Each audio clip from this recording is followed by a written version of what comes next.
In this video, I'm talking about Warhammer Plus.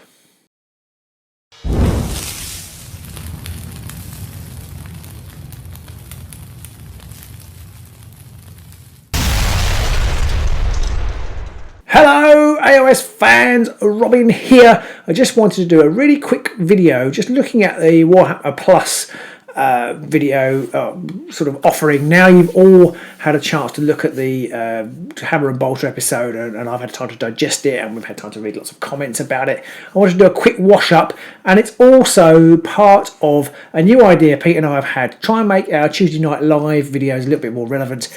We're going to try and do a little preview video for what we're going to talk about on Tuesday night, so you guys can watch it, have some thoughts, and then hopefully chip in the comment section with your ideas, or you can say, yeah, Boost, and you and Peter talking rubbish, or vice versa. I'm going to say, you and Peter are excellent, which hopefully one or two of you will say.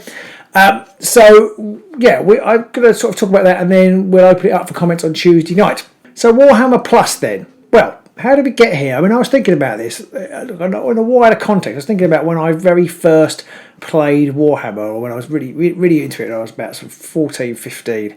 And the idea that it would be, I mean, obviously subscription TV was something that was completely alien then, but the idea that there would be this sort of subscription service with all these shows dedicated to the hobby that I was just so into, it just would have blown my mind.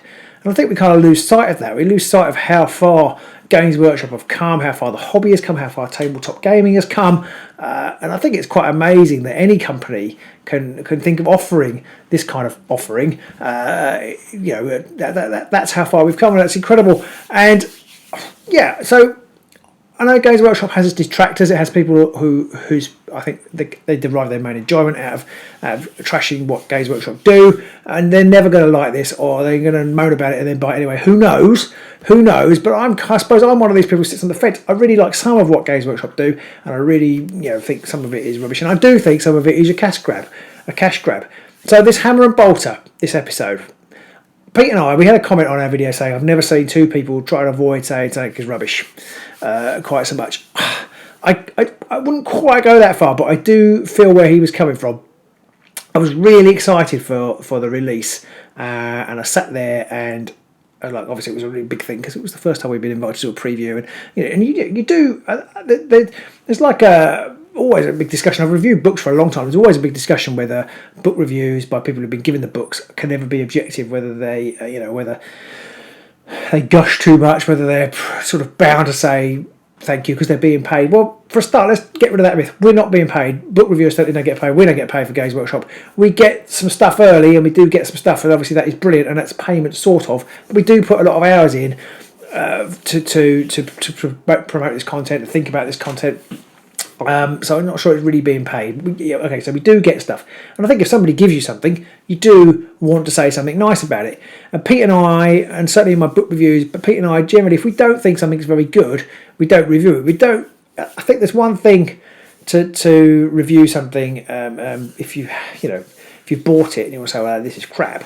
That's one thing. If you've been given it, it's a bit difficult with Games Workshop. But an author, for example, with a book, they've put a lot of heart and soul into their book, and who am I to say it's terrible and I don't think you should read it? I mean, simply put, if I get a book that's rubbish, I won't review it because unless it's like a huge billing or something. But I won't review it.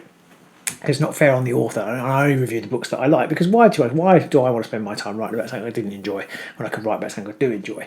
And Pete and I are kind of in the same position for that. If we get some stuff that we don't think is very good, then we probably won't review it, or we might just mention it in passing.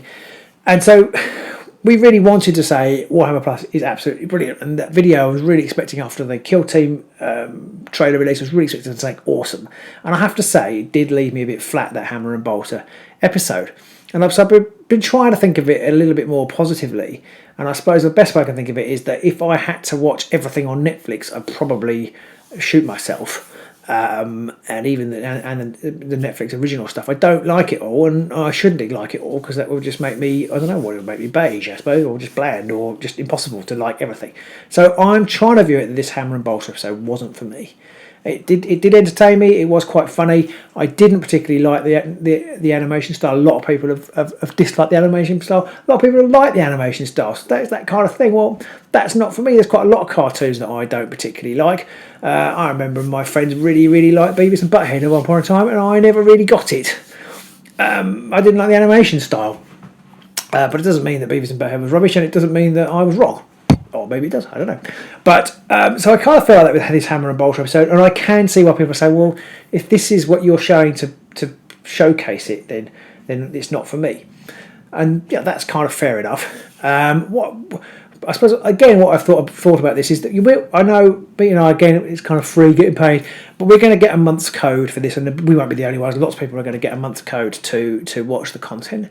So if you're on the fence, wait till those reviews have come out, because all the content that's released, it's not like a limited edition box set or something where once it's gone, and you're going to really struggle to get it, or you're going to have to pay through the nose on eBay or whatever. This content's going to sit there. It's a bit like our Patreon offering, I suppose, he says, a little plug there. The content's always there. At any point at which you sign up, you can watch it all. So, to be honest, you're as well waiting a month, 2 months, 3 months to see what the reception on the ground is of Warhammer Plus, because there's not going to be so much content that you're never going to catch up. So you're going to be able to watch it at your leisure and catch back up. So lots of people are going to be getting the codes to do a month's review of the Warhammer Plus content and the offering. So you can wait and see. Watch us, watch other people, see what you think. And there's bound to be snippets. They're obviously going to be pushing it. So you haven't got to make this decision right now if you're not sure it's for you. I say I wouldn't. If it was purely Hammer and Bolter content on that with that style of animation, I wouldn't be subscribing, I don't think. I think I probably will, at least for a month. Obviously we're going to get the code, but I think I'm planning on doing a year subscription. I do want the miniature. I do want to see what they're going to do, I suppose. I do want to see what they're going to do. And I know somebody poo-pooed me for wanting Artist Masterclass, but I'm really looking forward to that. I think that'd be really good. I know there are loads of people who make this content on YouTube already. That doesn't mean that this content isn't valid. It just means it's different. And okay, you don't have to pay for that YouTube content. You do in other ways. And this is a real problem with any type of this thing. And I think any type of thing on the internet is, do I want to pay for it? No, I can get it free. Well, nothing in life is truly free, is it? So you have to kind of balance up what you're giving away, if you are giving away anything for watching. You have to watch ads and whatever. This is going to be ad free. You have to decide whether that's worth it or not. So there's going to be this whole kind of smorgasbord of content, and you can pick what you want. And I think I missed this at the beginning of in our previous video, but I think there's going to be 3 Hammer and Bolter episodes live from day one. I don't know whether they're going to be live from day one, but they're bringing out the Starties 2. They've said that they're going to bring out this new Blood Angel saga. That's a big long story arc. So all that's coming. So there's going to be things to pick and choose from. I don't know how often the Lore Masters and the Painting Masterclasses stuff is coming. I'm not sure, but I reckon maybe once a fortnight, maybe they'll alternate those. And people say, oh, you can. There are people who do lore. There are people who do lore online, and I'm sure they're great, but they're not by the creators of the game. So that's why I'm interested. And Games Workshop production values on their painting videos are going to be excellent, and on their battle reports are going to be excellent. So you're paying for that professional quality, which is not to denigrate anybody who's on the internet making their own stuff like us. Everybody, you can only make what you can make, and there's room for all content out there. And whether you want to subscribe to this one, I suppose, is entirely up to you. Some people are talking about how they're boycotting it because of the policy on fan-made content. They haven't tightened down. They've said they're going to tighten down. They've tightened their policy up, which is kind of fair enough. It's their IP. They're making this whole channel based on their IP, and they don't want people aping it or detracting from it. They want their content to be as unique as possible. I appreciate that's a bit frustrating for people who've built their livelihoods out of, or not livelihoods, but income stream at least, out of making original content based on Games Workshop IP. It is really unfortunate. I haven't watched a lot of it, so I can't really comment on the quality of it. I know Astartes obviously was excellent. I suppose my feeling is they kind of know that they're basing it on stuff that they're not really meant to. It's never been like Games Workshop have suddenly decided that their IP is well protected. They always have had policies in place, and now then they've said they're going to tighten up on it. So kind of if you do that, you kind of know that at some point you might get somebody knocking on your door. That's just one of those things.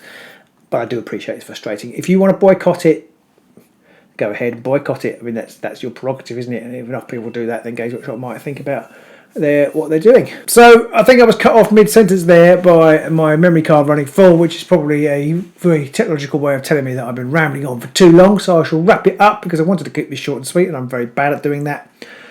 What do you think of Warhammer Plus? Come and join us on Tuesday night. Tell us what you think. Tell us what you think of the Hammer and Bolter episode. Will you be signing up immediately? Will you be waiting to see what happens? Do you think Games Workshop are building their Warhammer Plus after crushing the oppressed fan fiction makers out there? Let us know. Come along and join in. We'll try and keep it civil. I know sometimes tempers can get to rage a little bit high on the internet, but we'll try and keep it civil because we all love this hobby and we all love it in different ways. So it'd be great to try and celebrate that together, whether we think the Warhammer Plus offering is worth it or not. So let us know what you think. You can add a comment here, but otherwise come and join us on Tuesday night. It'll be 9:30 British Summer Time kickoff. So I don't know where you are in the world, but do join us 9:30 UK time, and we'll see you soon on the Ages of Sigmar.